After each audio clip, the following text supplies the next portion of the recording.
Well, welcome. This is Peter Frank. This is our webinar called Church 360 Unite, More Than an Online Bulletin Board. We'll be looking at how to create an engaging church website. As I mentioned, my name is Peter Frank. There's my picture and my contact information. I am the manager of Concordia Technology Solutions. I've been with our group here for about 3 years in the technology area, and then with our company for almost 8 years altogether. So please feel free to reach out to me, give me a call, or send me an email. I always enjoy talking to people in the churches and figuring out how we can help and help make life a little bit easier in that church office setting. So as I mentioned, I am the manager of Concordia Technology Solutions. Now, Concordia Technology Solutions is a division of Concordia Publishing House. I'll pull up our next slide here. Here's one of my favorite pictures from our history. This is our booth, our Concordia Publishing House booth at the 1904 World's Fair. So it tells you a little bit about how long we've been around. We actually were founded in 1869, so by this point we had already been around for about 35 years, and we are still going very strong today. So at Concordia Publishing House, we've been developing software for churches since 1984. And you can see there is one of our newer rooms. It's kind of a Google-esque room. We call it our Innovation Center. That's where we go to brainstorm and have some different planning. And I bring this up because I think it's important to show how we have changed over the last almost 150 years since 1869. We are coming up on that very important milestone for our organization. One of the resounding themes over the past 146 plus years has been the word of the Lord remains forever. We've got that verse printed in a variety of places within our building, and it reminds us exactly why we're here at the publishing house. We are here because we are sharing God's word, that saving message of the gospel, with his people. And that has been our purpose from day one, and it continues to be our purpose moving forward. We also know that that's your purpose in the church, that your job is to share that gospel message with the people who need to hear it, which is everyone. And so that mission continues ever since that Great Commission, even today. So that is our main message. And while the message remains the same, the communication methods have changed. And that's why I showed those different pictures, because before in 1904 and even many years into the future, and even to a certain extent today, print has been such an important part of what we do. But it's changed since then, and now we are producing software for churches to use, and you are using technology to reach that gospel message. Put this picture up there just to emphasize that even now, today, the Bible is available on a phone. When I go to Bible study, I pull it up on my phone rather than pull out a printed Bible, because it's easier for me to manage that. I have a little 6-month-old daughter, and she's usually sitting there with me, so often I'm only one-handed during Bible study, and phones are great. But so many of our members of our congregations are using technology like this to access the Word of God, and that's one of the best ways to communicate with them moving forward. So that's going to be our theme as we get started, is communication. So let's look at this again. So there's that nice print Bible there, and as you are communicating, communication revolves around really two things. So the first thing is the audience, and the second thing is the message. And I don't want to say one of those is more important than the others, but in order to communicate, you have to have those two things in mind. So of course, the message that you are trying to share from the pulpit is the gospel message, God's word to us today and what that means in our lives. But more in a broader sense, communication at the church level is about communicating how the church is sharing that message. And when you think about the typical communications, things like newsletters or the back of the bulletin, while it may not all be gospel-centric, it all is supporting that sharing of the gospel. And the audiences vary a lot. And we're going to get into that in a little bit more. Now you see that little asterisk there, and what I wanted to put out is that the mediums factor in later. So you see all those different devices, and that the mediums can be a variety of different things, not just devices, but also platforms, things like social media or email or blogs, or like we're going to be talking about today, websites. So that stuff definitely is a factor in it, but it's not nearly as important as these two things, the audience and the message. So let's talk about the audience first. So who is your audience? And as you think about that in the congregation, it really depends what you're trying to communicate.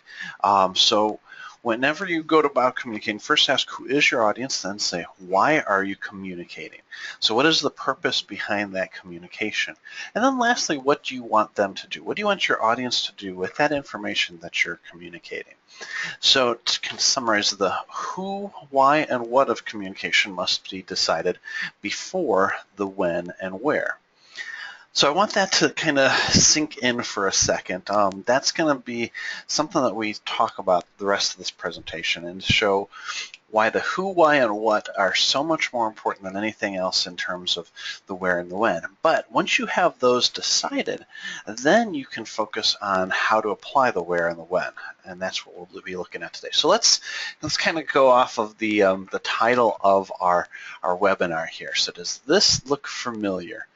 Now, I couldn't find a great picture of a bulletin board at a church. There's not a lot of stock photos out there, and I didn't want to go and take a photo within my church or another local church and really call them out. So I use this as just kind of a general example that so often you see bulletin boards at churches that are just covered with just different notes and a variety of things. In this case, it's a prayer board, and it's always great to have lots of prayer requests on there.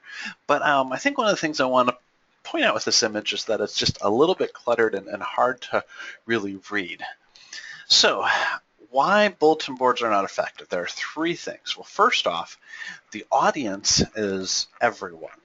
When you put a bulletin board up, it's for everyone who's walking by. You can't really contextualize it for any one person or one group. It's really just for everybody. So the purpose then becomes very unclear. What is the purpose of this bulletin board? Well, the purpose really depends on which piece of paper you're looking at, and it's really varied. And so then the message becomes everything. It's really hard to focus on any one thing when you have everything there. So originally I was going to title this slide, Why I Do Not Like Bulletin Boards. I decided to remove me from the equation and just focus on the fact that because of these things, bulletin boards are not really that effective at communicating. Now, on that same note, that's why some church websites are not effective, because it's basically just an online bulletin board. The audience is everyone. The purpose is very unclear. Each message is different, and therefore the message of the website becomes everything. And it's really not focused on anything when everything is trying to be shown. And so that's what we're going to look at with Church 360 Unite and how you can use that to really focus that message. So we're going to go through this briefly because it's kind of just a reiteration of what I've been saying. The effective communication checklist. First off, identify who the audience is. Then define what your purpose in communicating is. And finally, focus the message. Clear out anything that clutters that message, that takes you away from that purpose, and focus solely on that message to that specific audience. All right, let's dig into that a little bit more. So as we're going to the church website, who is the audience for your church website? Well, really there's two. There's the visitor who's on the internet looking up a church for a variety of different reasons, and then there's your members, the people in your congregation who are already there who are looking it up for specific information. So in the broad sense, you've got two main audiences for your church website. But that can really be broken down more, and I encourage you to do that. So let's break it down first looking at the visitors. So the first type of visitor you'll probably be thinking of when you think about the audience for your website is a church shopper, somebody who knows that they want to visit a new church, and your church is coming up in the Google search results or however they find it. They're going to be visiting your website. Now, I think maybe in an idealistic world, and maybe like the best case scenario, another type of visitor is what I call the lost. I was going to call it the seeker. That has some different connotations to it. But let's just define this person as somebody who is being called by the Holy Spirit to the gospel, and they're looking to learn more. I mean, isn't that just a great idea to think about, that your church website might be aiding in that process, might be one of the steps along the way for somebody who is being called by the Holy Spirit to that gospel message. That's just a fantastic thought to think that your site could be a tool for that process. So that's the kind of idealistic, the wonderful thought. On the more practical side of things, you may also have like the family member of one of the members of your congregation. So I think back to a few months ago when my young daughter was baptized and we invited a lot of family to the church. I imagine that some of them might have looked up the church website to find more details about how to get there or when the service times were. We included all that in the invitation, but you know how that is. And in today's society, you just look things up when you need to. You go online. It's kind of instinctual now. It's you don't even think about it. So it might be a family member. On a very related note, it could just be like an event visitor. So we've got a movie showing at our church in a few weeks. It's kind of an outreach event, or outreach training, I guess I would say. And so we've invited people from other churches in the area to come to our church to watch this video. Now, we have no expectation that they will become members or anything. We're just using the facilities to assist a mission group here in St. Louis. And so, there's a lot of things like that happen, especially if you have a school.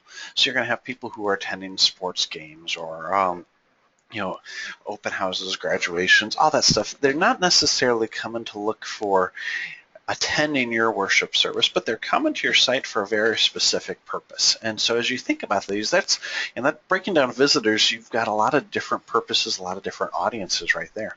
Now, on the same side of things, on members, you've got even more audiences. So you've got your active members, the people who are regularly participating in worship, who are regularly participating in Bible studies and other activities, and they want to stay informed about what's going on. And so they're going to your website to look up different information.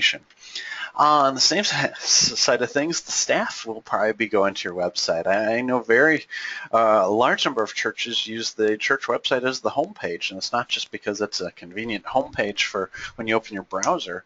It's because there's a lot of good information, like the calendar, when what each room is going to be used, and the church needs to stay involved with that.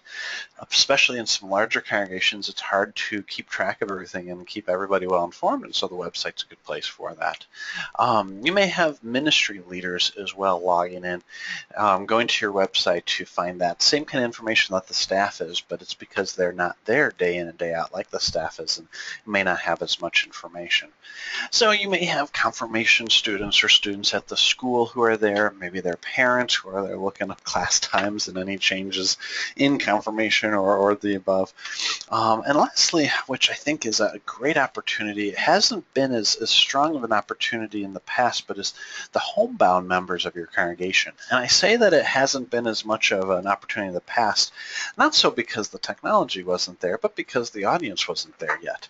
The internet has really evolved over the last 20 years.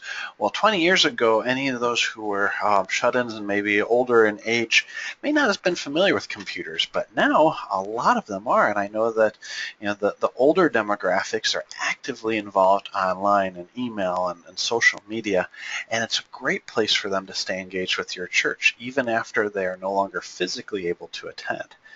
And so with just a few different ideas there, we've expanded our audience from 2 to 10, and very different goals. Some of them are related, but a lot of them are unique. And so all of a sudden you have these different audiences that have different goals. So that's our next slide here. So what is the purpose? The purpose is always going to be the goal of the audience, not your goals for them, but what is the audience coming to do? And that helps define the message. And so what I advise you to do is on your website team or communications team, put together a list of your different audiences. And so you'd start off by kind of doing an outline and listing those, whatever number you come up with. So we're going to start with the visitors, and we're going to kind of go through this quickly because the details of this are not as important as the actual practice. So there's our 4 different audiences on the visitor side, and you're going to list from their perspective. I am visiting this website because I want to And they kind of just list it out. So the shopper may want to learn about the church, what they believe, when they worship, what their worship service is like. The lost may want to learn about the church, what they believe, and why it matters to them. The family member, know where the church is, what time the service starts, where they should park, and the event visitor would be like this as well, with a few slight differences, more about the specific events. So do that for your church. Every church is different. Every church has a different audience. It might be a different setting, and how they use the internet might be a little bit different in rural places versus urban or suburban, or depending on your age demographics of your area. So I'd encourage you to go through this practice. It'll give you a better insight into what your visitors are doing. Next, focus on the content. And so again, you kind of outline this, and this will be the launching point for our discussion today. So we're going to divide it up in those two categories and talk about some things that are important to each. So for visitors, perhaps the address and directions, worship times, beliefs, building information. Where do I go once I get into the building? After I figured out where to park, do I turn left? Do I turn right? Public events, a calendar of events, and the church staff information. That's all very important to visitors, and the content can support each of those different audiences. And then on the member side, having things like a member directory, prayer requests, news and announcements, calendar, the full calendar of church events, ministry pages, and documents, special documents that you may need, like minute notes or budget information. All of those are things that members might be coming from. And so as you look at this list, you'll see that there are very different goals, and the information that a visitor might be concerned about really doesn't matter as much to the members. They usually know most of that information. And on the flip side, the information that's important to members really doesn't matter to visitors yet. They're not there at that point yet. And so your goal is to figure out, how do you put all of this information up without distracting the audience from the information that they don't need. And so the solution that we're going to talk about today is putting that on kind of a secure side of the site. And so the members have an area that is just for them, the visitors have the public side, and you can then really focus the message for each. That's really a high-level solution. I think that may be a little bit hard to just talk about, and that's why I'm going to show you. And so as we talked about in the announcing of this webinar, it's going to be about Church 360 Unite, which is our product that is an all-in-one website builder that gives you the tools to unite your online communications, and that's why we call it Unite. I do want to make it clear that this is not meant to be a sales pitch, that even if you have a website that you're happy with, you can take the things that we talk about today and apply it to your website. Now, there's going to be some things in here that are unique to Unite, and if that really appeals to you, then I encourage you to take a look. But my goal is not to make this a sales pitch. There will be a slight sales pitch at the end, and I'll give you a warning before that so that you can bow out if you'd like to. But more than anything, I want to talk about the best practices and how you can use your church website to focus on each one of these and make it, as the title says, more than an online bulletin board. All right, so with Unite, we talk about uniting your online communication, and I want to kind of clarify what we mean by that. So the different types of online communication that you might have your website, kind of a basic thing. You might have a blog, and there's a lot of different ways that you can have a blog. You could have a member hub, a place where your members could log in and connect and share information and communicate in a group. File sharing, there's all sorts of file sharing sites out there that's all that they do, and they do it very well. But I know that's important for churches, especially as we become more and more mobile. Calendar, the master calendar for the church. Google Calendars is a great option, and many churches use that. And lastly, mass email, and there's a lot of different options for that too. MailChimp, Constant Contact, those are some big ones that are used by churches. Well, what we do with Unite is we really just kind of take each one of those and unite them. And at the points where they need to connect, we connect them, and they don't always need to connect fully, but it's all in one central location. And I'm going to show you how we use that and kind of touch on each one of those. All right, so this webinar we will focus on setting up a church website, looking at it from both different audiences. We're going to focus each message on an audience, and that's what we're going to talk about as we go through these kind of pages. It'll be more of a basic generic church website because every church is different, and I want to try to kind of hit the high notes. We're going to explore all areas of the software, and so if you are here for training purposes, you're going to get to see a whole lot of information. If you're here just to explore the product, again, you're going to get to see it all. If you're here just to learn about how to improve your church website, you're going to get a ton of great information on that. So I want to make sure that everybody gets a little bit of something for more than something. I plan to talk about this for about 60 minutes total. Maybe probably go a little bit over that, so we'll probably finish up the presentation of the software a little after 2 o'clock. Then we'll have time for question and answers. So if you have questions as we move forward, please go ahead and submit them in the question box. I won't be answering them as I go, but I will be answering them at the end. And if we run out of time for questions, which I don't think we will, but there's always a possibility, I will be sure to follow up with an email. Lastly, I will be recording this, and so it will be available on our YouTube channel after the fact, and I'll be sending an email out either later on today or tomorrow, just letting you know how to access that. All right, so I think that's all the housekeeping items we have before we really dig into it. The last thing I want to mention here is as we're looking at this, I want you to ask yourself, how can I use Church 360 Unite to give our audiences the right message? How are these tools serving the purpose that we spend quite a bit of time talking about? All right, let's go ahead and get started. So I'm going to switch screens and show the login process. So when you sign up on our website for a trial, it'll send you an email. When you click on that email, you'll come here and you'll start this process. So I'm going to go ahead and just forward through some of this. There's our fictional church address in Bakersville, Missouri. We've got a site map to kind of help you get started. And if depending on what your goal of your website is, some people want to focus just on members, some want to focus just on visitors, others want to focus on the mission, which is sharing that gospel message, which is always a great thing. But I know many churches know that in their area, and I hear this a lot from rural churches, in their area, most of the people are churched, and so it's about providing care for those who are there as opposed to the outreach, and so that may not apply. But what these do is that automatically creates these pages for you and gives you questions to help you kind of fill out the text. So today we're going to start with a blank slate because I really want to make some of these pages as we go. Oops, pardon me, I clicked on the wrong thing. There we go. I really want to make these pages as we go, but I want to let you know that they're there. So we'll go ahead and start that process, and it'll take about a minute maybe. Without having the pages created, it usually goes less than that, and there you can see it. The next step is to create what theme you would like, and there's a lot of great themes that are pre-designed in here, and you can kind of click through and see what they look like. Yeah, there's a lot of different options. I'd encourage you to take a look as you go through here and see what works best for your church. The one we're going to go with today is my personal favorite, which is called Light. And we kind of named the church after this theme here. So we're going to call it the Light of Christ Lutheran Church. And like I said, it's in Bakersville, Missouri, which if you look it up on a map, you're probably not going to find it.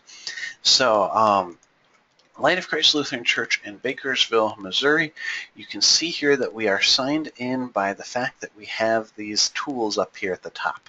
So this top toolbar, and I'll try to go slow with my mouse. I know sometimes I can go a little bit fast. And I'm also going to, let's see, try to zoom in a bit. Yeah, I think that'll help. You can see that toolbar there is for administrators, and we're going to kind of walk through that step by step as we go. So the first place we're going to start is the very far right, the settings, something that you only need to use once in a while. So under the settings, there's your church information that you'll have filled in with the trial. You've got your list of calendars, and we'll talk about that more later on. Once you get this set up, there's probably not a lot of changes that you'll make to this. there's a place for you to connect your domain. And so like right now, I gave this a very generic name of webinar 02/16/2016.360unite.com. So if this was Light of Christ, you might say Light of Christ Bakersville.360unite.com.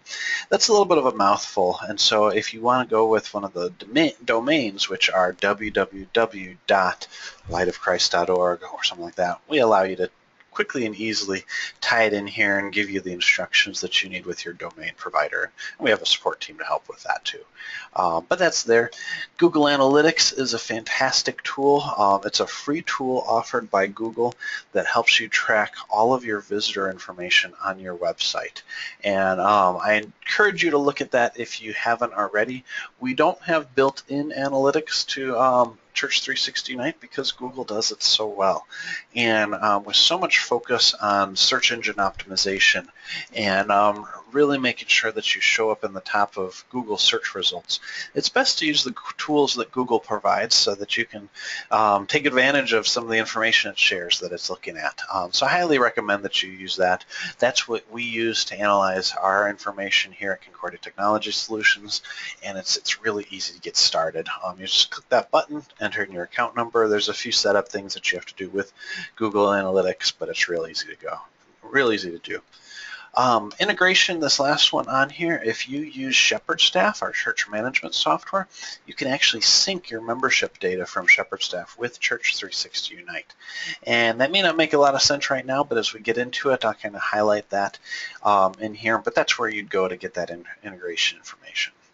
So that's about enough for settings. That's kind of the boring stuff that's absolutely essential, but we don't need to spend too much time on that.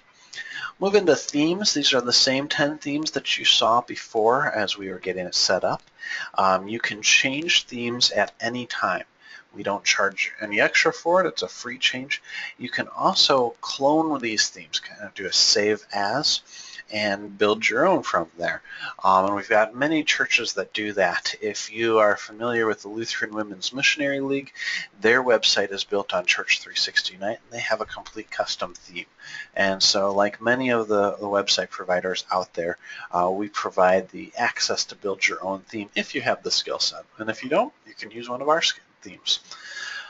All right, I'm going to jump down from Customize to Edit and Advanced, and I just want to clarify on that note of custom themes. If you are cloning your theme, you can go in here and have full access to the HTML and CSS. If you just want to add some custom scripts into it, you can put that in the header or down in the scripts. If you don't understand what any of this means, then you can just forget that I said it because it probably doesn't matter to you. But to some people it does matter, those who understand the programming side of web design, the setup, HTML, and CSS, like I mentioned, we give you full access to that. But what everybody can take advantage of under this Customize, and this is where we're going to spend a few minutes looking. Customize allows you to pick different customizations based on the theme. So each theme has different levels of customization. In this light theme, you can see that we can change the background, some different background colors, the banner, the heading color, the body and heading font, accent color, I missed that. What we provide is some presets which actually give you some different collections of these. So the one that's default is Sunburst. You can see here there's all different ones. My personal favorite is this autumn one, and I just like the colors in that, and so we're going to go with that. Under the banner, I'm going to go ahead and upload our logo, and I've got this automatically set up. You can see some of the things we'll be looking at later on. We're going to upload Light of Christ and upload that image, and you can see there's our fun little logo. And I'll click Save, and now our website has changed to this. Nice, bright, and beautiful. And that's what we're going to do moving forward. All right, so that was under Themes and under Customize. If we could play around with it more, I could spend a lot of time in there, but I'm not going to worry about that. The next thing I want to do is set up the home page. And the home page is one of the most important parts of your site. And there's a lot of different ways you can do this. So the way that I provide today is just one way of doing it. But we make it really easy for you to do. All you have to do is go over here to the left and click on Edit Page, and then kind of slide out. You'll see that. There you have some different site layouts, and that changes the structure of the page. You do 2 columns, make 2 columns, but make one of them bigger. You can have a top column or top row above that. We're going to go with this last one here, which is a row at the top and then 3 individual columns below that. You can see here below that is the status where you can publish your draft if you want to kind of test out some things before they go live. You can mark it as draft, although I would encourage you to watch out to not put your home page as draft, because then it'll default to the next page, which in this case would be calendars. You can see that up at the menu. You can change your URL, so if you wanted to have something like mychurch.org/Easter and make sure that everybody knows about your Easter page and all your services, you can go ahead and customize and change that in there. You can also change your page title, and so if you want to change it to, Welcome to Light of Christ Lutheran Church, this is what will show up in Google in the search results, as well as the meta description, which, thank you for joining us today. I am not a copywriter, as you can see. Oops, pardon me. As you can see, that copy is not very exciting and probably not the best bet for Google search results, but as an example, it'll work. And then you can just save that, and it'll refresh your screen, and you can turn off edit mode and move forward from there. One thing I noticed here, and it's just a personal preference, that the font option has the serif font. I'm going to go back up to themes and go to customize. I'm going to change this to Arial. I like Arial a lot. I know it's kind of an old classic thing, but I'm going to go forward with it. All right, so there you have that. And I forgot that did change our Welcome to Light of Christ does change our page name. So I may go back and put that as home right there just to keep that shorter. There you go, and it's just that simple. You go in and change it. So we've got a blank page right now. I want to go in and go back to edit mode, and we're going to add some images. And so we use what's called a WYSIWYG editor. We call it within edit mode, where you can go in and type like if you were typing an email. So I'll show you how simple it is to add an image. You've got this image button here. You click on that. It'll show you your available images. Go to upload, and I've already got a lot already made for this site, so let me just find where it is.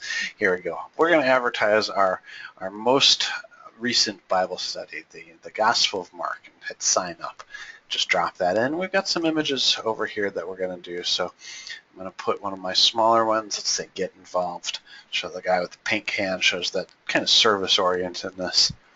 Over here, we're going to go ahead and upload it, and let's see, we'll highlight the day school. There's that.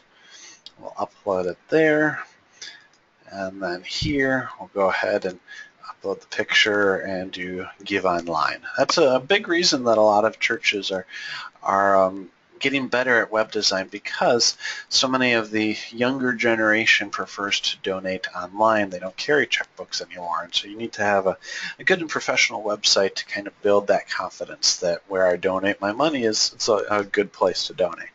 So that was real quick, and I know that as you look at this, you probably say, well, that's great and real easy to do if you have the images set up like that, and I admit I did some prep work for this. I do want to point out a few great tools for this. So you'll see here, these are some very nicely photographed images.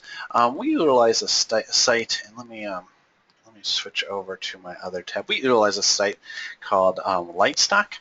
And it does charge you, and there's 2 different plans. We are not associated with Lightstock in any way, so I'm not trying to sell you on it.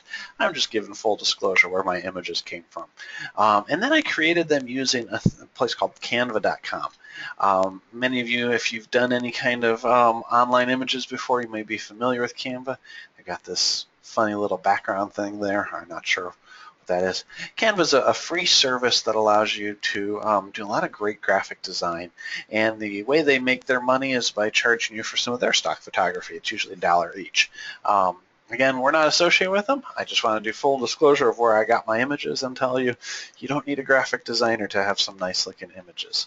So let me go back here.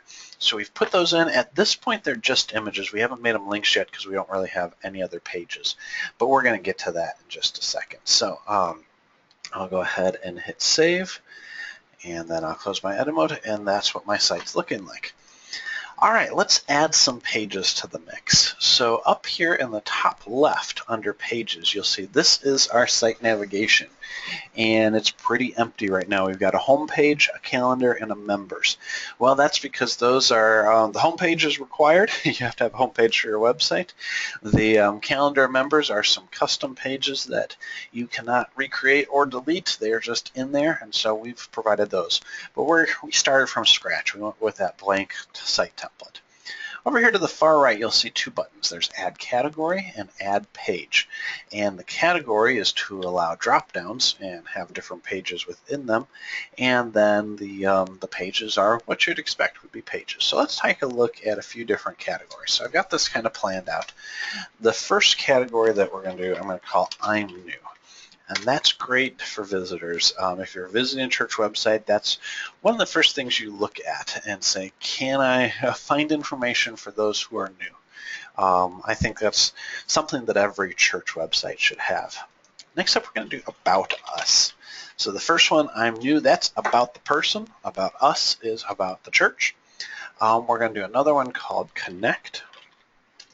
And that'll be a way, once you are here and visiting with the church, how do you connect the two? So that's a logical third step. And the last one, we're going to do more of a generic and call it Ministries. All right, so 4 categories. We're going to leave the home page out. Calendar is going to go under Connect, and then Members is also going to go under Connect, and then we'll add pages to the rest of it. So let's go here to Add Page. Now you'll see there are a few different options here. The first one's a blank page, and as it says, just a plain old page. There's really no information in there, and that's okay. That's really good for a lot of reasons.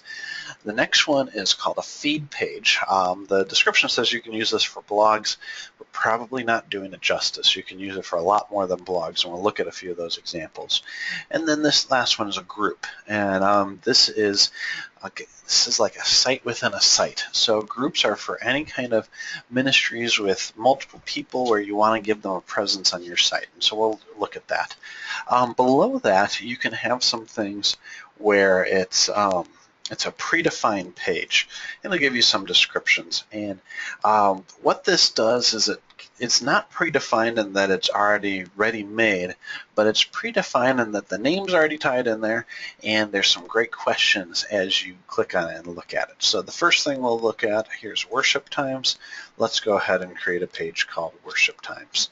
And we can move that over, and that'll be something that you would put under I'm New. Let's go ahead and add a few more pages. So we're going to add a blank page and call this Welcome. And that'll be the first thing that we put in that category. Another great page for visitors is what to expect. And that's a little bit different than like a welcome page. This is kind of a best practice would be to have a question and answer thing. And you'll see that as we put information in there. And lastly, we're going to do a directions. And I've already got one of those in place here. And you'll see as I'm creating these, they're all set up to draft. And that's because once you create them, you really don't want that live quite yet. And so draft will be hidden from anybody but administrators, people who can log into the site and edit pages, administrators and publishers, which we'll talk about that. All right, next let's go to what we believe. And I believe that we have something like that in here. What we believe, there we go. And we'll put that under About Us. Next we'll do a staff page. And as shallow as it may seem at the surface, people look at who the pastor and the church staff are. They're very interested in that, and I've had multiple pastors tell me they're very uncomfortable with putting their picture on the website because in the end it's not about them, it's about the gospel. And we say, yes, that's true, but people are looking for a place where they can feel comfortable, and so they may be looking at the demographics of a pastor and finding somebody who kind of meets their needs. And so maybe an older couple may be looking for somebody who is not fresh out of seminary, and a younger family may be looking for somebody who has young kids themselves and can relate a little better. And so it's important to put that information up there. It's not a vain thing to have your picture. It's all about providing that connection and making people feel comfortable before they visit. So the last thing we're going to do in that section is going to be a Contact Us page, and we'll drop that in here. So then under Connect, we've got Members. I'm going to put that up first, and then Calendar. And then the next two we're going to do a little bit different. These are going to be News and Announcement and Prayer Requests. Well, I'm going to create feeds for those. And so this feed page will be called News and Announcements. And what this is that a feed is kind of syndicated content. It's very time sensitive. There's a date and time associated with each piece of content that's on there, which is absolutely perfect for news and announcements. It's also absolutely perfect for prayer requests, because prayer requests are things that happen at a specific date and time, and you may not want to take them down for a while, but they are important. And so we'll put that in here. And you'll notice that these default to members only. And we can change those to be public feeds. And we can also change, yeah, there we go, change that to be public. And the only reason for that is that there's no such thing as a draft feed. There's draft posts, but not drafts feed. And we'll look at that shortly. All right, next I want to look at the ministries down here, and that's where groups will come in. And so a group is, like I said, a site within a site.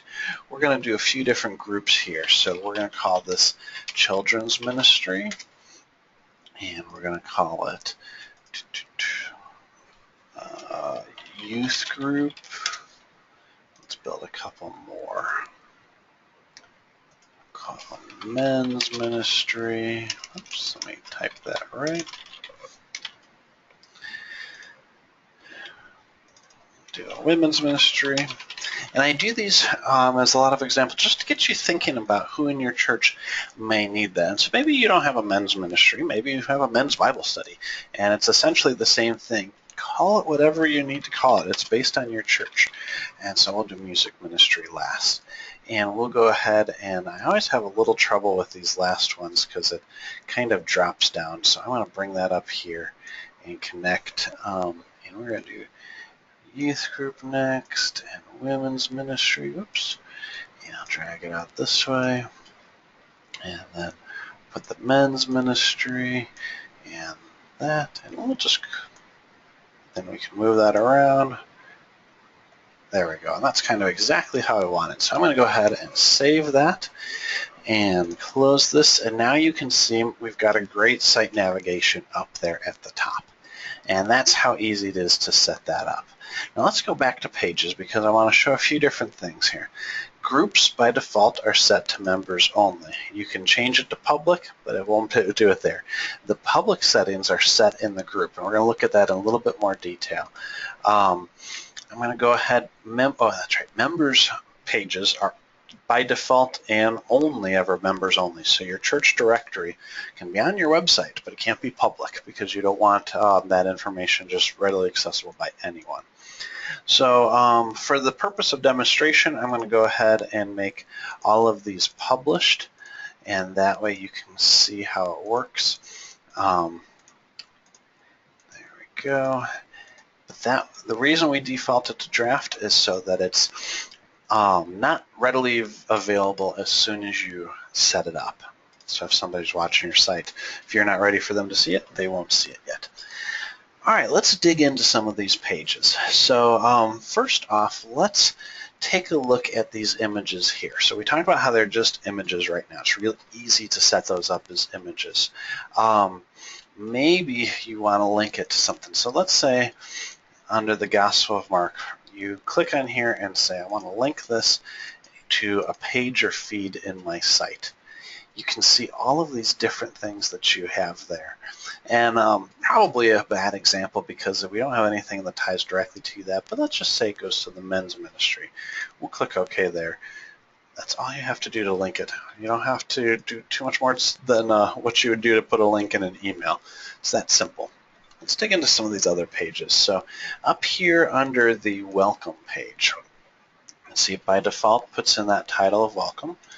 We'll go here to edit page, and I'm going to change this to, let's see, we'll do a side-by-side column. All right, so there's that. We'll go ahead and I'm going to look and just double check my images to make sure that I've got the right one here. Oh, I know, I don't have an image for that. So one of the best practices, and we hear this from a lot of people that it's kind of difficult to do depending on your resources, but I'm going to encourage you to do that, would be to embed a video in there that's a welcome from the pastor. So we're going to erase that, and I've got an image right now that'll kind of show that, just to give you an example of how it could look. So again, a stock photo. This is not really an actual video, but it can kind of give you an idea. And then let's go ahead, and I've got some copy already written out that we can just plug in here so you're not watching me type. And we can put here, welcome from the pastor. And you can watch the video, see Pastor Kent Williams there, welcome everybody in, and then read his note. And so your font styling is very similar to, again, write an email. You can do the bold, italic. You can change it to maybe just a normal font that's bold. Real simple like that. And then over here on this side, you'll have an entirely separate box for you to do some of those same things. So I highly encourage you to put a video in there. Let me show you how that would actually work with like a YouTube video. I don't have a YouTube video that I can plug in for a pastor welcome, but I do have this video here from YouTube. This is for advertising one of our ebooks that talks about our philosophy on technology in the ministry. And on YouTube, you can go into Share, and you can go to Embed. And this embed code may not look like much to you if you don't know what HTML is, and that's okay. You just copy that, go back in here, paste it in the bottom. We've got this little HTML thing here. Unless it looks like the Unite logo, it's for embedding media. And you just paste it in there, and now you've got this video ready to show. So we try to take advantage of some of the best practices that are out there on the web and allow you to quickly utilize it within Unite. But you can do that on any website. And that's what's great, is that we take the best of what's out there and apply it to this while giving you some additional tools. All right, we're going to go ahead and save that for now. Let's go to this next one, what to expect. I want to talk about this a little bit because this doesn't really change too much from Unite tools, but it's so important for engaging your visitors. So if your visiting audience is those who are looking to join your church, you can go in here and answer these different questions. So I've got them listed out. Let me go ahead and erase all that. I'm going to add my image. And let's see, where's my what to expect? Here's my what to expect image. Uploading, we'll paste that in there. That's a little bit big. I'm going to shrink it down. Oops, actually no, I will leave it at that because I forgot that one skews.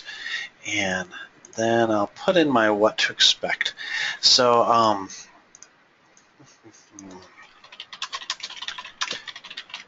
just realized I had a typo on here.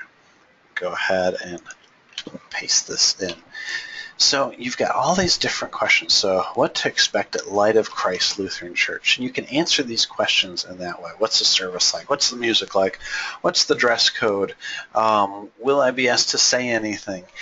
Anything that you can think of that might help comfort them and ease any concerns they have about attending your church, I would put on your what to expect page. And we give you a lot of those questions with that helper text. So again, that's not really showing off anything that we haven't seen, but I think it's important as you're building a website to have that. And if you look at this, this is a pretty nice page. Again, it gives you an idea of what it'll look like. People will be handing out newsletters or bulletins, and go from there. All right, let's go to another one. Directions. So getting directions to your church is really important because some people don't know. More than anything, I would suggest connecting to Google Maps. And so I put our address here. There's 3558 South Jefferson, our publishing house. If you're in Google Maps and you're you find where your church is, if you go up here to this little menu and click Share or Embed Map, gives you a link to share it or to embed it. And this gives you all sorts of different options. Again, it's that same kind of embed code that you saw with YouTube. So we'll just copy that. We're going to go back to Unite. We're going to put this down below, embed media, paste it right there, and there's a map to your church. again, real easy to do. It connects people, and in today's world, having written directions may be helpful to some people, especially if you've got kind of a goofy setup. But if you, sorry, I lost my train of thought there. See, I see questions coming across. I have to make sure I'm not actually looking at those because it does distract me, but I do appreciate you guys submitting questions. But going back to Google Maps, in today's world, most people just want to connect to their map program and get their directions with their GPS. So having that on your site is very helpful, because now you can just go in here and go ahead and turn that off, and you can get those directions, and it's all within Google itself. And you can do the whole scroll and slide on that. So another great thing to do, let's take a look at what we believe is another one. So that's under About Us and what we believe. Putting a basic statement of your beliefs is really important for your potential visitors, especially those who are not familiar with the faith.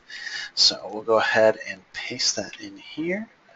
And one of the things I want to show you with this, so we'll save that, refresh. What we believe. Down here to learn more, I want to show you how easy it is to link to another site. So here's our church by Lutheran Church Missouri Synod. If we want to link to their Who's Jesus page, we click on the link button, and then we just type in that link. And I'll show you where we went here. You can, here's their Who's Jesus link. You can link to any site by just going, copying the URL, going back in here and pasting it. And there it is.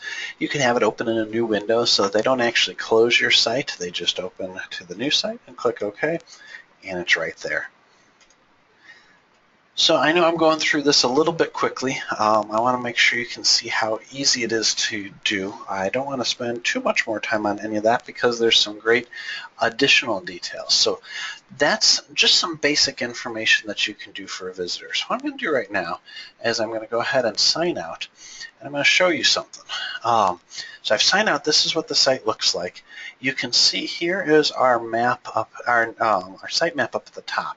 We've got I'm New, About Us, and Connect. And I forgot, I do need to put those as private. But you can see that our ministries page dropped off because those were all set to members only. So let me go ahead and sign in again. And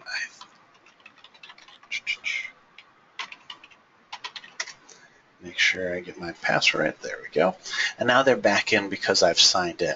And that's the next thing I want to show you. So with Church 360 Unite, you can invite your members to sign in and view content that is not visible to anyone else. So let me go back up here to Pages. And I shouldn't have turned those off from members only. So I'm going to mark those as private. So there's news and announcements, prayer requests. Those are not necessary for our visitors to see, so we'll mark them as private. So the only thing that will be there will be Connect. Now you may want to put some additional pages, or maybe you may want your news and announcements page to be public. Actually, I will switch that. That way we have two things in that menu. All right, so we'll go ahead and save changes here. So let me show you how you bring users in. And then we'll start looking at some of those other types of pages. So up here in users, you can see I am the only user that's here right now. And you can quickly add people to the list by clicking Add People. There's a CSV template. If you're not familiar with CSVs, those are comma-separated values. They're essentially like a text file, but you can open it in Excel.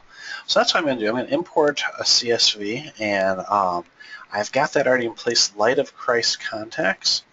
And all it does is it puts in the names and email addresses of everybody that I want to import. So I've got a handful here. I'm going to add them in. And you can see they've been added to that to the list of people. Now, before I invite them, I'm going to close and show you here under Members.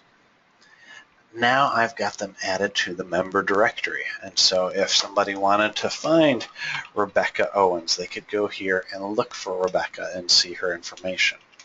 So each person now has a profile. So here's mine. I'm going to go ahead and log in and show you how to do that. You'll see here my groups. I created these groups, so I'm automatically a member of that. We'll look at those in more detail. I can edit my profile. So there's my name. Oh, I don't have any phone numbers in here. Let me go ahead and put in my cell. And then you can say, yes, I'd like to be seen in the member directory. So I can update my profile there. Here's my picture. Let's change my picture. Well, we utilize a few different options. You can use Gravatar, which is a globally recognized avatar. It's tied to my email address. Or you can upload a photo there. Go ahead and update that. And now when you go into the member directory, you can see my picture there, and you can click on it and get more detail. Now, as an administrator, you can do that for other members too.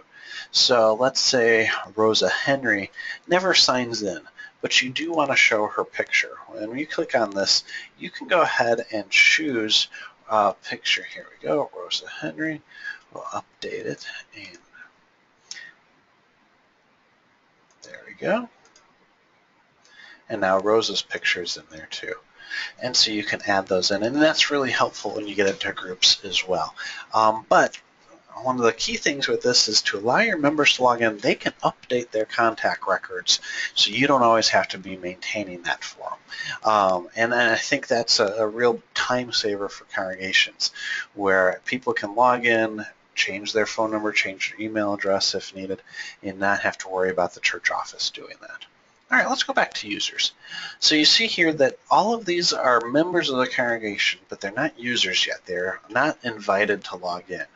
Well, I'm going to select everybody but myself and change the role to a user. That means that they can log in and see any pages that are applicable to them. Now there's two other roles. There's publishers, which means they can log in and edit content. That gives them access to everything that the administrator has except for themes and settings.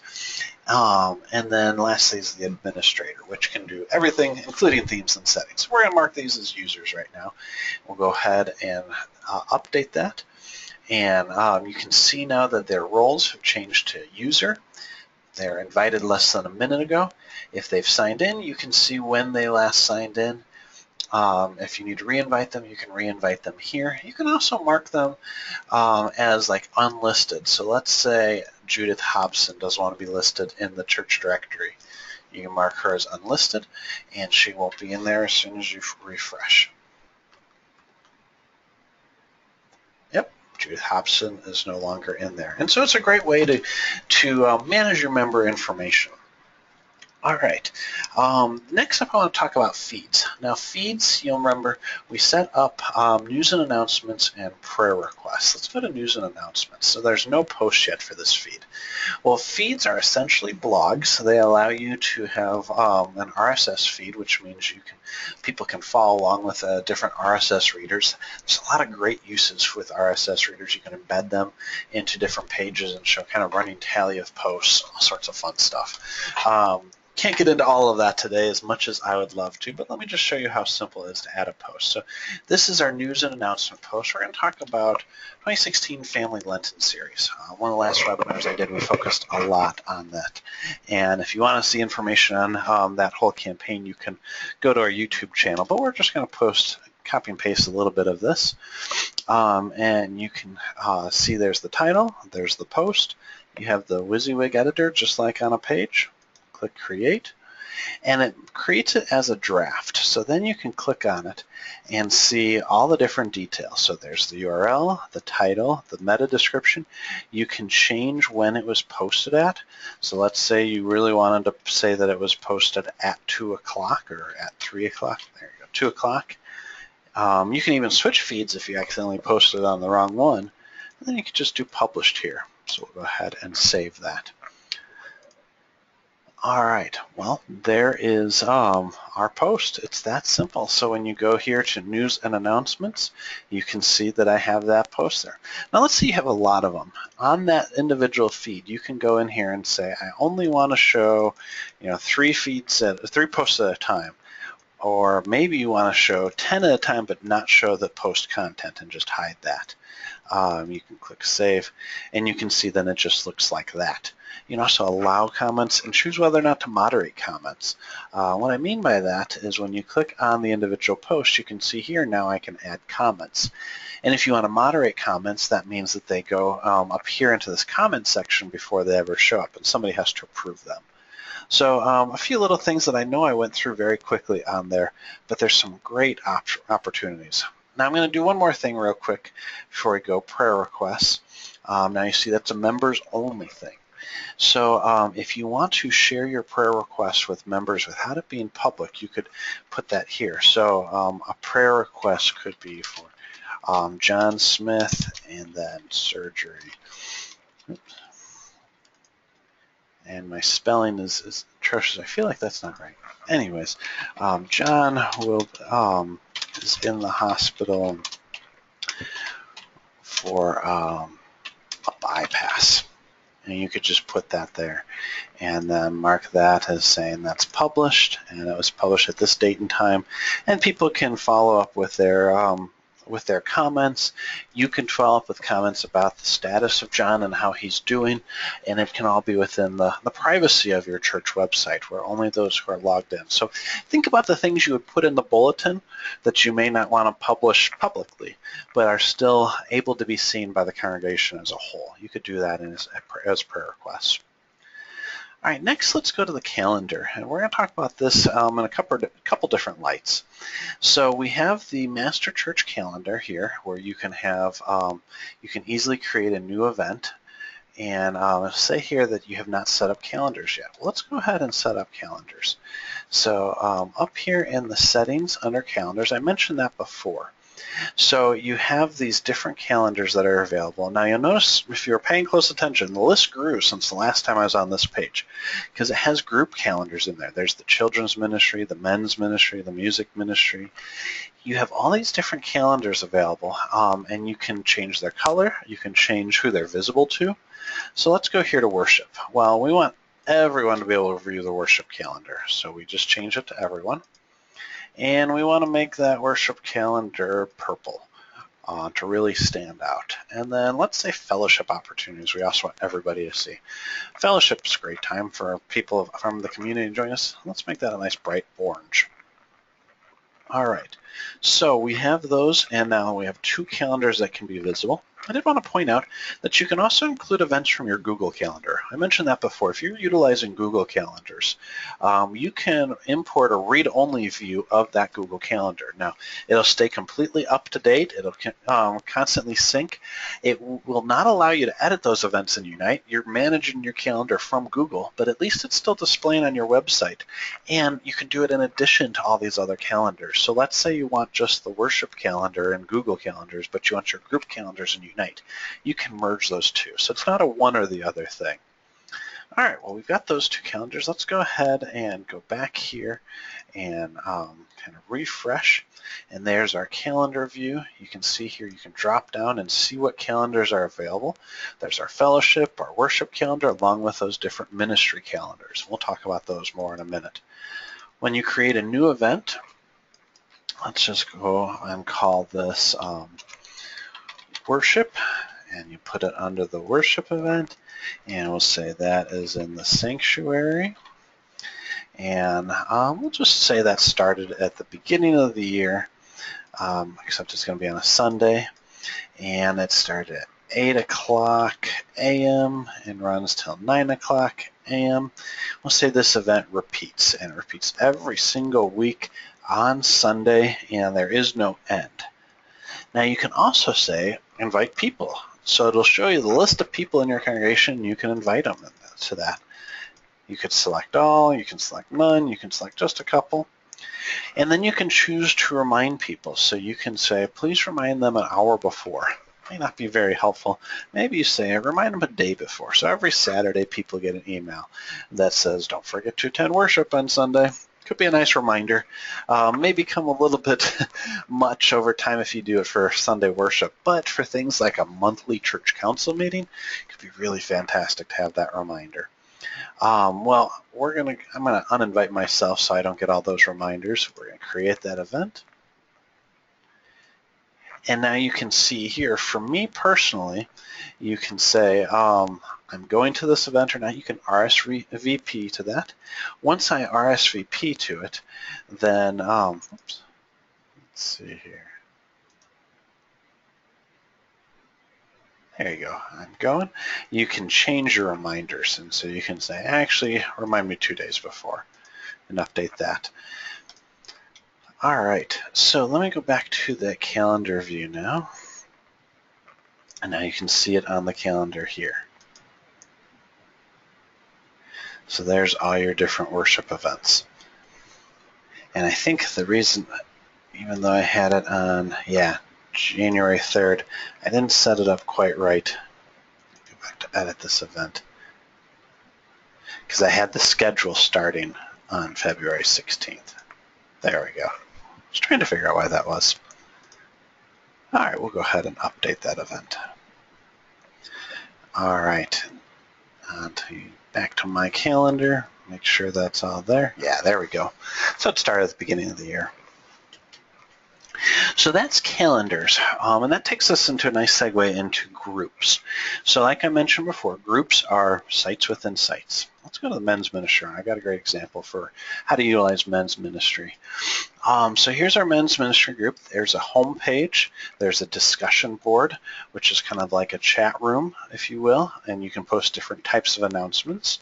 It's not a live chat room, so maybe chat room's not the best example, more like the comment section in a blog post, but specifically here. You've got your own calendar.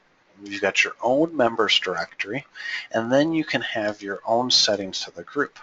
So you can put the description in. I'm going to do very plain. This is the men's ministry of Light of Christ Lutheran. And then you can see the different types of pages. We're going to add, we'll get to that in a second. Here are the different pages that you have here with the different permission levels. So you can see there's 5 different levels. Right now it's set to only Unite users, but let's say I want my home page to be seen by the public, and the discussion boards only by group members, and the events may only be by group members. And then maybe I only want the group leaders to see who's members of that group. That way not everybody has access to know who's in there. And then you can set the permission level for who can join, anyone who's logged in or only people that they've invited. So that's really great. But then what's even better is that you can add pages to this. So we're going to do a Bible study page, and we'll add that there. And you'll see it starts off as draft. You can change that from there. But if you click on it, if you click on the checkbox, now Bible study shows up in the navigation. Now, due to some restrictions with the themes, you can only have 3 additional ones show up in the navigation. That's probably more than enough because it gets really long after a while. But I'm going to go ahead and update this group. And now that I've updated, I can go back and I can set this Bible study to be only Unite users. And you can see that now has been dropped down here too. So on the men's ministry homepage, I can go into edit mode here. And let's see, we'll erase that. We'll add a nice men's ministry image. There we go. And we're going to change that to be 100%.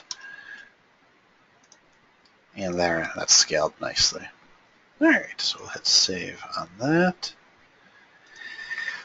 And then we're going to go to the Bible study page. We'll create a nice Bible study page. So I've got some notes on here for a new Bible study. This is coming out from CPH. Heads up, this is a shameless plug. We're going to go ahead and put that in here. And let's save that. So Executioner's Redemption. Let's add an image of this. It's a book that's coming out. I'm pretty excited about it from CPH.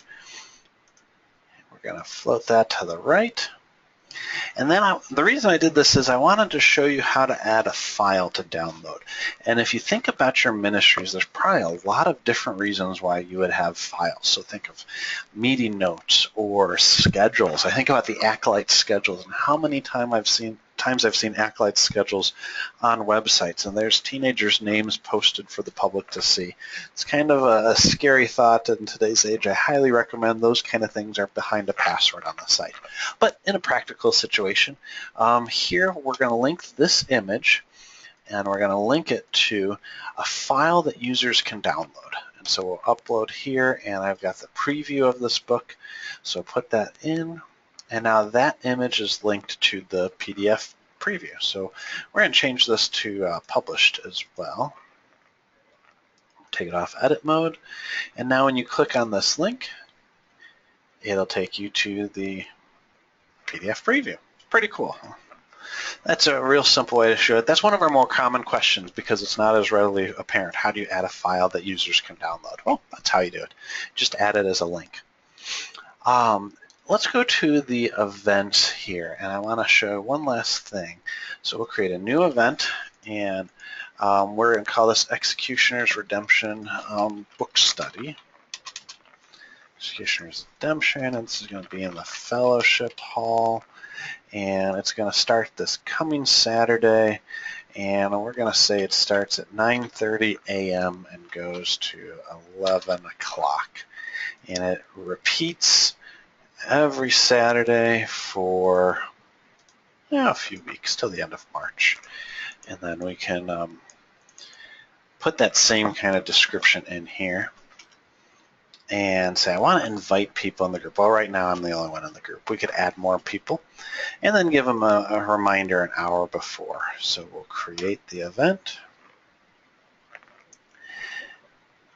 All right, it's still in January. There it is, book study. So now we'll go back to the master calendar,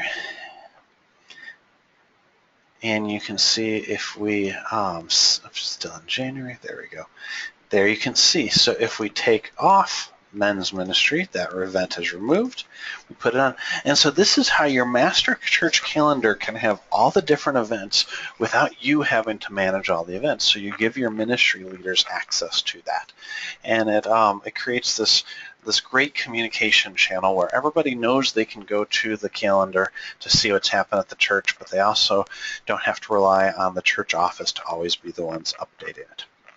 All right, so the last thing I want to show is related to emails. So here in men's ministry, you've got members of the group. Let's go ahead and add a few members. So let's add Kent Williams and Timothy Wright. Looks like those are the only men that I imported, and that's fine. So now I have added them as members of the group. And as the administrator of the group, I can go in here and email all of them. And so I can either select all and just hit email, or I can email all. And what that'll do, and I'll bring this over here for you to see, is that, there we go. So in here, it creates this kind of single email address. It says men's ministry on here. And this will send that email to our servers, and we'll redistribute it to each individual email address. And that allows you to not have to worry about spamming people, because a lot of the different email clients will prevent you from emailing multiple people at a time. Whereas with this email relay, as we call it, you don't have to worry about that. So at a group level, that's great. It's also great at the church level. So under mailing lists up here at the top, administrators can go in and create a new mailing list. So you can say Bible study list and create that mailing list. And when you go in here, you can select who's recipients. Well, you can choose individuals, you can choose groups, or you could choose other mailing lists. I don't have any right now to show, but you can have all these different subsets of mailing lists that you could then email. So we'll create another one, and we'll just call this All Church. And we'll create that. And you go here to All Church, and you already have an everyone, but maybe you have visitors and stuff. And you can just add everyone that you want. And you can see here's that Bible study list. And now you can email any number of people as if you were only emailing one. And we'll go ahead and we can select multiple ones. We'll go to email, and that's going to pull it up in my email here. Oops, see that. So there's those three different lists. Now they're all going to go to our servers and redistribute back out, and it's from the comfort of your own email client. Now there are some downsides to this. There's not the tracking and the analytics, and if you're interested in that, then there's a lot of great tools out there. But they also cost money. This is just included with Unite.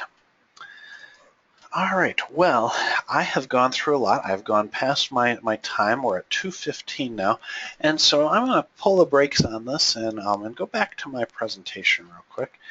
And I want to put up my contact information before we get into the Q&A. So there's my contact information again. If you are not currently using Unite and you'd like to learn more about it, I do encourage you to contact our sales team. you have their email address and their phone number, softwaresales@cts.cph.org, or 800-325-2399.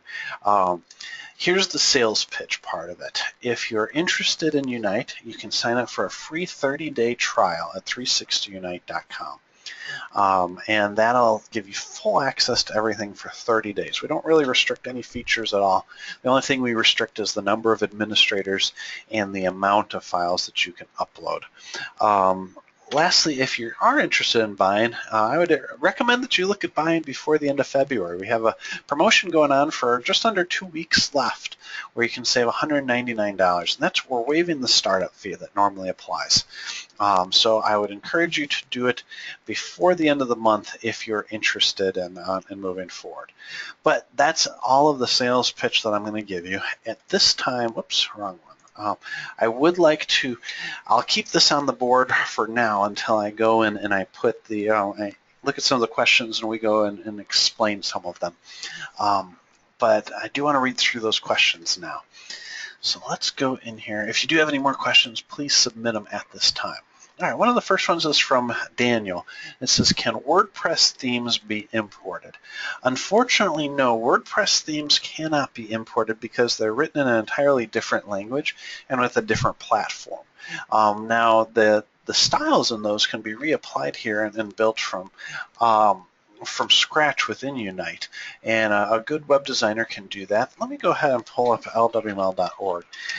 We had this one custom designed, and you can see here what a dynamic looking site this is and some really cool features on here, scrollable boxes within there. They've got some social media sharing and all of that. All of this stuff can be done in Unite with the proper understanding and design. So that's all in there. But that doesn't mean you can take any WordPress theme, and that's kind of consistent across all the different platforms that are out there. I don't believe you can take a WordPress theme and put it into Wix or Weebly or Squarespace or anything like that. So I hate saying no to things like that. It is kind of a common answer or a common no to those kind of things. The next one is, when you use YouTube videos, how do you eliminate commercials?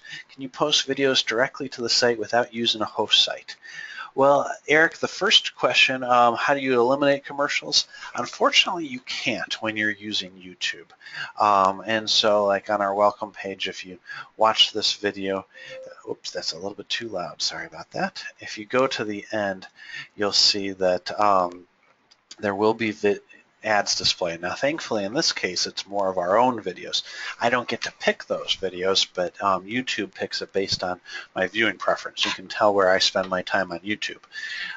But you can upload videos to Unite and display them just like this here. A little bit different because it won't have the YouTube stuff, but you can host them on our servers. And depending on how long your videos are, you may need one of our larger plans to host them, but it does eliminate all those commercials because I'm with you. I understand there's a lot of commercials that you really don't want showing at the end of your videos, especially for your congregation. So no, you cannot eliminate the commercials, but yes, you can upload videos directly to the site. All right, the next question. Gene, you ask, if I change information in Shepherd Staff, will the information in Church 360 website also update? That's a great question. So the answer is yes. Here under integration, once you get that set up in Shepherd Staff, you'll plug the token in, you'll put your subdomain in, you have a manual sync process that'll go out to Unite, grab the information, bring it back into Shepherd Staff and say, here's what's going to be updated. Do you approve? And then you click yes, and it updates your Shepherd Staff database.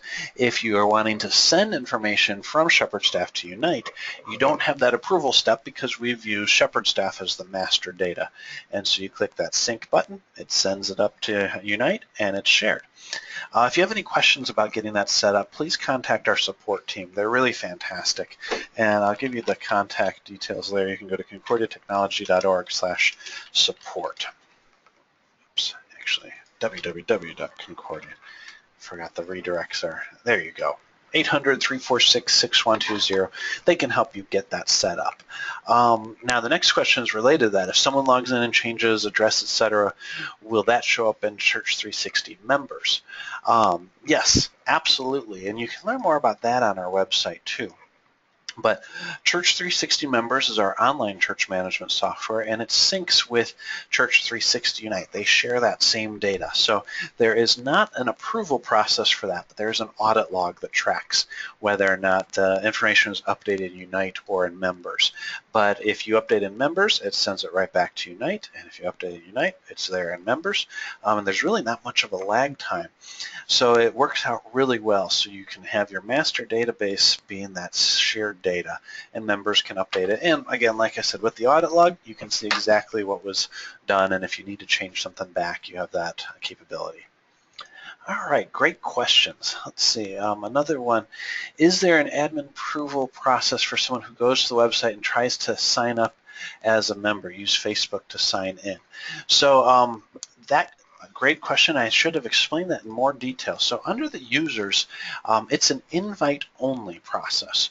We have found that most people prefer to not have people just sign in, and we're looking at ways to add kind of like a request to join, but we will never allow anybody to just sign up from the internet because there's too much confidential information that goes on the member side of the site. And so it's always going to be invite only. And you would just go in here, add them as a person, and invite them based on whatever role you want them to have. And so again, our primary concern is about keeping the information safe. It goes back to the main point of the presentation, the right information for the right audience. And anybody on the internet who could sign in only ever needs to see the public information. So like I said, we're exploring some different ways to make that process easier on the church office while completely respecting the privacy on that members only side. Great questions. All right, let's see. Scott, I think I answered your question about how does Church 360 Unite connect with Shepherd Staff data. Let me go back here to our Shepherd Staff site and go here under Features and Information Sync. And that'll talk a little bit more about that. And so you can see how they update in Unite, send it into Shepherd Staff, and it syncs. So fun little animation there. Our design team put that together. I always like watching that. So you can get some more information on this site there, or again, contact our support team. All right. Does the trial version use your current Shepherd Staff data? If you sync it up, yes. And you can convert your trial version into your full version if you decide to purchase it. So anything that you do while setting up the trial in Church 360 Unite, you can use again moving forward. We just convert that site over to a paid version. And to start your trial, it's real simple. You go in here and fill out this form. Choose your subdomain because you'll need to have some way of accessing the site, but then you have complete access to it, and you can start using Shepherd Staff, and you're off and rolling. And also during the trial, if you have any questions, you can contact our support team. That's not just for paying customers, it's for anybody who needs any help syncing it. Although I must say the syncing process is pretty straightforward. We really don't have too many problems if you follow these instructions well. All right, another question. I'm looking into moving from Weebly to another website provider for our Lutheran high school. Could one build on Church 360 using the 30-day trial and then go in live with our hosting services changeover? Absolutely. Yes, so that goes into, I think that kind of ties in with domain. So you start with the trial, you can update everything. When you are ready to purchase, you can go live. When we just change it from that restricted trial account, which again, the restrictions are based on amount of files you can upload and the number of users. Let me go back in here and I'll show you there. So you can see here under the free trial, you get all of that stuff. You just have one admin, 500 megabytes of storage space. But as soon as you move into one of these, then you can have your domain redirect to your Unite site. Now there's nothing stopping you from having your domain redirected to your trial. It's a little bit risky though if you choose not to go with Unite after the 30 days because then you'll have to move your site, your domain again, and that's kind of a lot of back and forth. But there's nothing stopping you from doing that. If you 5 days into your trial realize Unite's the way to go, you can go ahead and move your domain over then and still get your 25 extra free days. So yeah, it's really just how you want to use that. All right, and let me talk real quickly about the domain. I forgot to mention this before. If you are purchasing our advanced or premium plan, the domain is included in that, and we can host the domain, manage it for you as part of your price. If you have a domain and you may have purchased out 5 years of the domain, you can easily redirect it to your Unite site while keeping your current agreement with your domain provider. So that won't change anything. If you're hosting your own site, that will change in that you don't actually host Unite on your servers, like with WordPress where you'd install it on your servers. Unite is only ever on our servers, and we have that with all the different backups and the optimization that we put into that. So you don't have to worry about hosting your site anywhere, just your domain. Just want to make that clear because I could take your question a couple different ways. Well, I think that is all for the questions. I believe I have answered all of them. I'm going to go through. If I answered them too quickly or if you didn't catch anything, please feel free to email me again. I'll put my information back up on the screen. Again, this recording will be available on our YouTube channel, and I'll be emailing that out. I do want to thank everybody for joining us today. I really enjoy doing these presentations. If you can't tell, I'm very passionate about church web design and doing it well, because it can be such a valuable tool for churches and helping them accomplish their ministry goals. Ultimately helping get the gospel message out. And that's really why we're all here. So if you have any more questions, please don't hesitate to ask me via email. But otherwise, I will call this a wrap, and thank you for attending. You all have a great day.